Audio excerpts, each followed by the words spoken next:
हाँ जी, तो चलिए अब आप ना वो टॉपिक जो मैंने आपको रिबेट वाला बोला स्टडी मटेरियल में, मैंने अभी आपको खोल के दिखाया था, आप जरा उस पे आ जाओ और देखो क्या मेंशन्ड है वहां पे।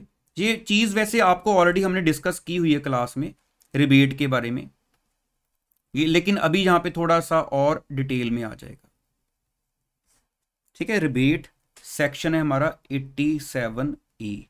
याद है ना कि अगर आपकी टोटल इनकम 5 लाख तक है तो आपको मैक्सिमम 12,500 का रिबेट मिलेगा, ये वही बात है। देखो क्या कह रहे हैं कि rebate of up to ₹12,500 for resident individuals. Rebate सिर्फ इंडिविजुअल अगर वो रेजिडेंट है उसके लिए एप्लीकेबल है, बाकी किसी को नहीं मिलती। Having total income of up to ₹5 lakh. अब ये क्या, कितनी, कैसे कैलकुलेट करनी है, क्या लिखा हुआ है? In order to provide tax relief to the individual tax payers who are in the 5% tax slab, क्योंकि टोटल इनकम 5 लाख तक है तो इट मींस आप 5% टैक्स स्लैब में होगे।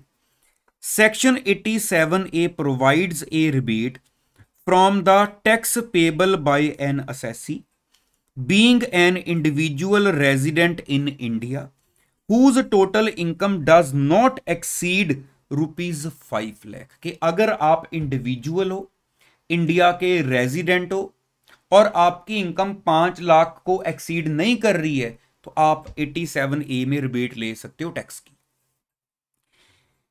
The rebate shall be equal to the amount of income tax payable on the total income for any assessment year or an amount of ₹12,500 whichever is less।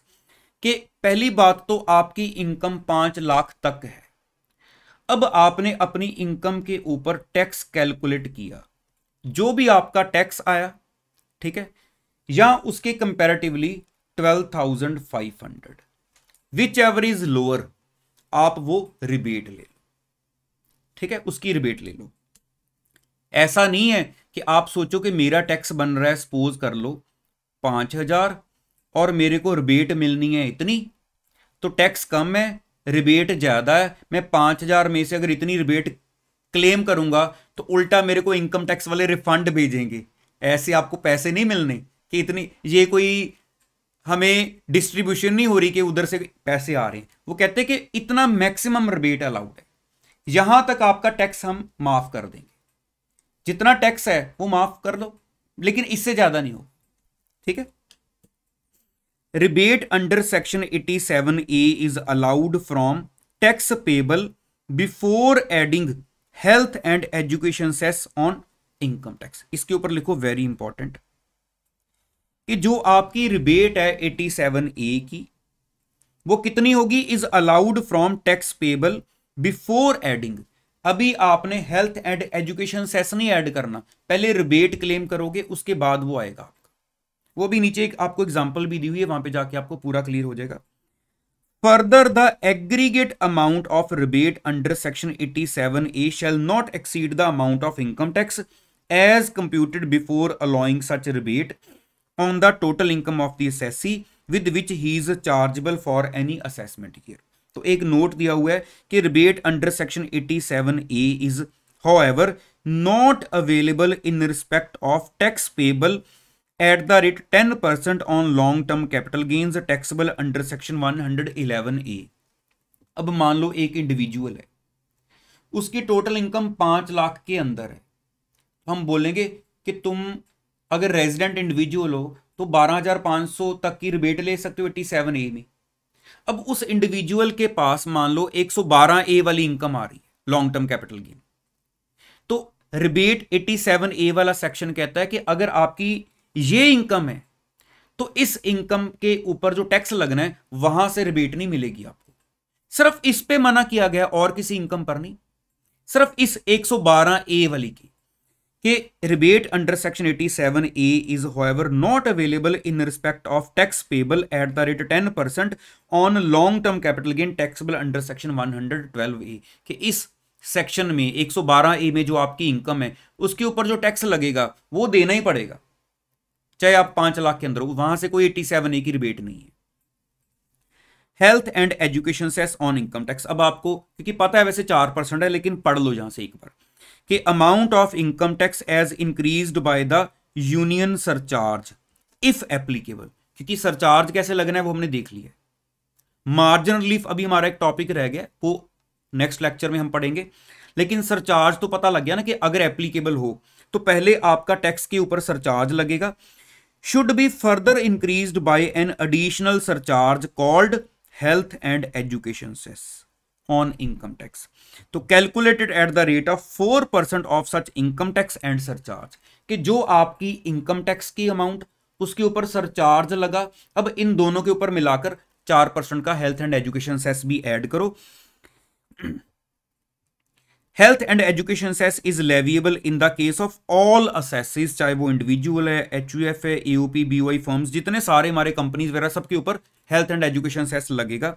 It is leviable to fulfil the commitment of the government to provide and finance quality health services and universalised quality basic education and secondary and higher education. ये तो चलो आपका MCQ में एक theoretical question बन सकता है कि हेल्थ एंड एजुकेशन से गवर्नमेंट चार्ज क्यों कर रही है लोगों से, टैक्स के ऊपर एक अलग से 4% और टैक्स लगा दो, वो यहां पे यूज होता है एजुकेशन पे। तो नेक्स्ट आपके पास देखो 2 इलस्ट्रेशंस आ रही हैं, अब इन दोनों को ध्यान से देखना। पहले इलस्ट्रेशन में क्या है कि mister Raghav aged 26 years, resident India का है, has a total income of ₹4,40,000, तो टोटल इनकम है हमारे पास 4,40,000, ठीक है, comprising his salary income and interest on bank fixed deposit. इस इनकम में एक तो उसकी सैलरी इनकम आ रही है, एक हमारे पास साथ में उसका इंटरेस्ट है एफडी के ऊपर, वो अदर सोर्स में चली जाती है, तो ये हमारे पास दोनों को मिला के इतनी टोटल इनकम है। अब पहले तो ये सोचो कि ये एक रेजिडेंट इंडिविजुअल है, उसकी इनकम 5 लाख के अंदर अंदर है, मींस 5 लाख तक हो तो वो 87A की रिबेट लेने के लिए एलिजिबल है। तो उसका जो भी टैक्स बनेगा अभी हेल्थ एंड एजुकेशन सेस नहीं लगाना, उससे पहले उसको हम 12,500 तक की रिबेट दे देंगे। तो पहले तो अगर मैं 4,40,000 के ऊपर टैक्स कैलकुलेट करूं तो इसकी एज है 26 ईयर्स, तो पहले 2,50,000 तक नो टैक्स, 250 से ऊपर 5 लाख तक, तो 250 से ऊपर 5 नहीं, यहां पे तो 440 है, मैं 4,40,000 माइनस 2,50,000, उसकी इनकम आ रही है 1,90,000। क्लियर है ना? 440 माइनस 2,50,000 मैंने ये किया, इसके ऊपर हमारा टैक्स रेट होता है 5%, तो इसका 5% हमारा टैक्स आया 9,500। तो बिफोर चार्जिंग इसके ऊपर हम health and education cess charge करें तो आपका जो टैक्स है वो 9,500 है, लेकिन 12,500 तक तो मुझे रिबेट मिल जानी है। कितनी मिलेगी? आइदर टैक्स और this which ever is lower, तो मैं 9,500 की पूरी रिबेट क्लेम कर लूं।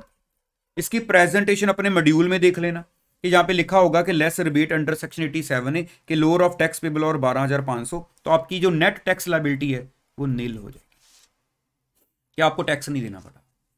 ऐसी नेक्स्ट एग्जांपल भी देखो, वहां पे काफी एक पॉइंट लॉजिकली क्लियर होता है, आपको देखना। Mister Dinesh aged 35 years and a resident in India, मतलब एलिजिबल है 87A की रिबेट के लिए, उसकी टोटल इनकम आ रही है 4,80,000।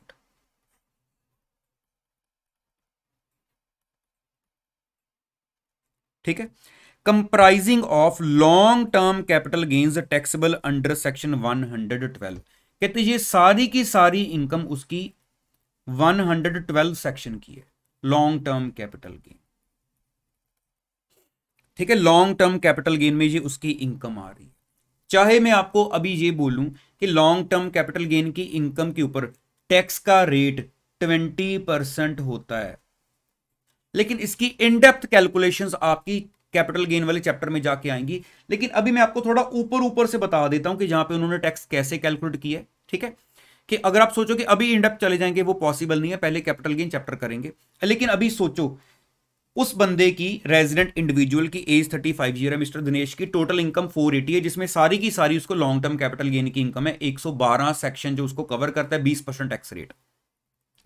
अब देखो मॉड्यूल में आपके टैक्स कैसे लगाया हुआ है। सबसे पहले आ गया tax on total income of ₹4,80,000 के 4,80,000 के ऊपर टैक्स कैसे लगना है।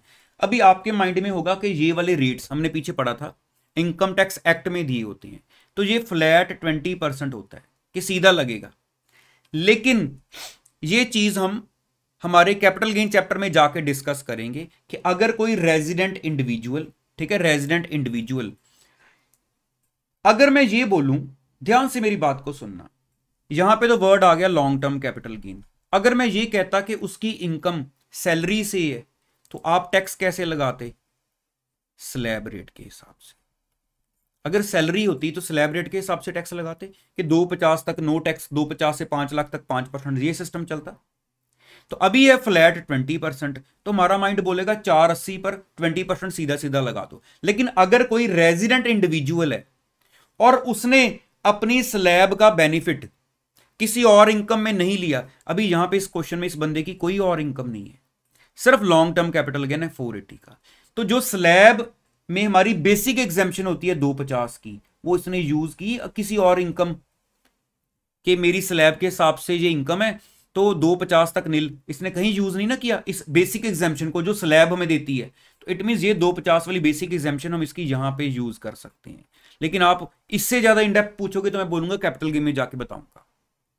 तो यहां पे 250 वाली देखो आपकी स्टडी में भी लिखा हुआ है being unexhausted basic exemption limit, ये उसकी एग्जॉस्ट नहीं हुई कहीं पे भी, उसने 250 का बेनिफिट जहां पे ले लिया। तो अब बाकी जो इनकम उसकी बच रही है 2,30,000। अब इस 230 के ऊपर सीधा फ्लैट 20% टैक्स लगेगा, तो 230 का 20%, ये आ गया हमारा 46,000 टैक्स। ठीक है, अब आपको पता चलेगा, वरना माइंड पता क्या सोचता है कि 5 लाख की इनकम तक 5% से हिसाब से मैक्सिमम टैक्स होता ही 12,500 है। लेकिन ये देखो 5 लाख की इनकम तक टैक्स 46,000 भी आ गया ना आपके सामने, क्योंकि आप सोचोगे होता ही 12,500 है, तो ये क्यों बताते हैं कि आइदर टैक्स और 12,500 विच एवर इज लोअर, ये क्लेम कर लो। क्योंकि 12 आपका माइंड बोलेगा कि 12,500 से तो टैक्स क्रॉस ही नहीं करना, क्योंकि इनकम 5 लाख है, तो टैक्स 12,500 से ऊपर कैसे जाएगा, आपके सामने चला गया। अब ये टैक्स है आपके पास और उधर रिबेट है 12,500 की, क्या क्लेम करोगे? Which ever is lower. अभी टैक्स के ऊपर सरचार्ज वो ना लगा देना, हेल्थ एंड एजुकेशन सेस, वो बाद की बारी है, पहले मैं 12,500 का बेनिफिट जहां से लूंगा। तो मेरे पास बैलेंस जो इनकम बच गई है वो बची है 33,500। अब इस वैल्यू के ऊपर मैं 4% का health and education cess add करूं, ये आ रहा है 1340। अब आपके पास टोटल मिलाकर ये वैल्यू बन जाएगी 34,840। प्रेजेंटेशन चाहे आप स्टडी में देख लेना अपनी, ये आपकी टैक्स लायबिलिटी आ गई। कि मेरा मेन फोकस रहेगा प्रेजेंटेशन में, फोकस करना शुरू करूं तो प्रेजेंटेशन पर ज्यादा टाइम लगा दूंगा, जो अंदर वाले राज हैं, लॉजिक है, वो आपको समझ नहीं लग पाएंगे। तो यहां पे प्रेजेंटेशन तो है ही हमारे पास मॉड्यूल में, कंसेप्ट क्लैरिटी पर मेरा ज्यादा फोकस रहेगा, और होना भी वही चाहिए एक टीचर का। ठीक है जी, तो अब आपको ये सारा टॉपिक देखो क्लियर है। तो बस आज वाले लेक्चर में सिर्फ क्योंकि वो आपका सरचार्ज का काम जो था, उस वजह से मैं अपने लेक्चर को, जैसे नॉर्मली मैं 2 घंटे या उससे भी ज्यादा ले जाता हूं, वहां तक नहीं ले जा रहा, क्योंकि सरचार्ज के साथ मुझे पता है अगर मैं मार्जिन रिलीफ समझा दूं तो माइंड काम ही नहीं करेगा। तो बस नेक्स्ट लेक्चर में मैंने आपको मेन टॉपिक हमारा और वो एग्जाम्पल्स जो है वो मार्जिन रिलीफ की हैं वो समझाऊंगा, जहां वो उसके बाद जो पार्ट आ रहा है उसमें आधा तो आपको पता ही है, क्योंकि हमने सरचार्ज कंपनी पर कितना है, फर्म पर कितना है, वो भी देख लिया है। लेकिन वो मैंने इसलिए नहीं आपको साथ साथ पढ़ाया आज कि उनमें फिर मार्जिन रिलीफ की बात भी होती है। तो अभी एक बार ओवरऑल सोचो, आज हमने क्या किया, पहले मैंने आपको वो चार्ट से समझाया ओवरऑल कि सरचार्ज कैसे लगता है, जिसमें मैंने सबके ही बता दिए। फिर इनडेप्थ गए सरचार्ज का, तो इनडेप्थ डिस्कशन हमारी सिर्फ अभी इंडिविजुअल वगैरह को लेकर हुई कि उनके इसमें 5 कैटेगरीज थी, इनकम कितनी है, किस हिसाब से कितना सरचार्ज लगाओगे। बाकियों का सरचार्ज इजी हुई है। अब मेनली हमारा जो काम रह गया वो सिर्फ मार्जिन रिलीफ का रह गया, ये समझ के चलो। डन हुआ। चलो